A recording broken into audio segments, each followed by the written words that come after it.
రాష్ట్రంలోనే అతిపెద్ద జూ పార్కును కొత్తగూడెంలో ఏర్పాటు చేసేందుకు కృషి చేస్తున్నామన్నారు ఎమ్మెల్యే కూననేని సాంబశివరావు.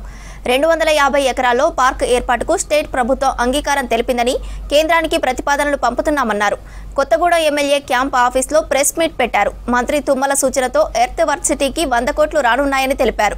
ఇక ఎయిర్పోర్ట్ నిర్మాణానికి ఏర్పాట్లు జరుగుతున్నాయన్నారు. 450 కోట్లతో కొత్తగూడెం రింగ్ రోడ్డుకు డిపిఆర్, కొత్తగూడెం పాల్వంచ విస్తరణకు మార్గం సుగమమైందన్నారు కూనంనేని. 300 కోట్లు ఈ కార్పొరేషన్ పేరుతో మనకు వస్తుంది. మన కార్పొరేషన్ మంచిర్యాల, ఇంకోటి మహబూబ్ నగర్, ఈ 3 పేరుతో 750 కోట్లు శాంక్షన్ అయింది. 750 కోట్లు మన 2 మున్సిపాలిటీలు ఉన్నాయి కాబట్టి దాదాపు సగం మనకు వస్తుంది అనుకుంటున్నాం. సో అది ఒక మంచి పరిణామం.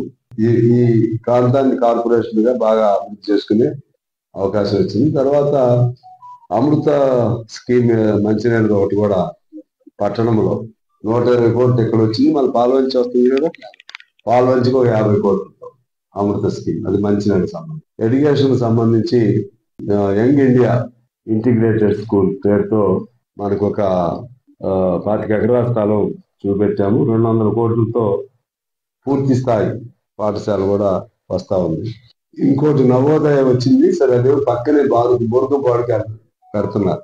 సరే కలెక్టర్ గారు కూడా నన్ను అన్ని మన దగ్గర ఉన్నాయంటే సరే అక్కడ కూడా మన కొత్తగూడెం జిల్లా పేరుతో వచ్చింది నవోదయ.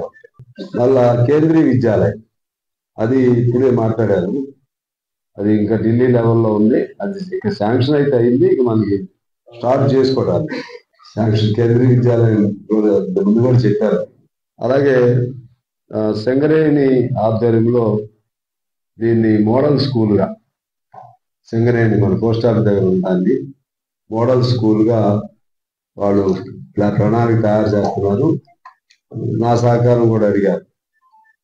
అలాగే మన సింగరేణి ఉమెన్స్ కాలేజీలో MBA, ఆ తర్వాత BBA, ఇంకోటి BCA, ఈ 3 కోర్సులు కూడా తిరిగి అక్కడ రావడానికి ప్రయత్నం చేస్తున్నారు.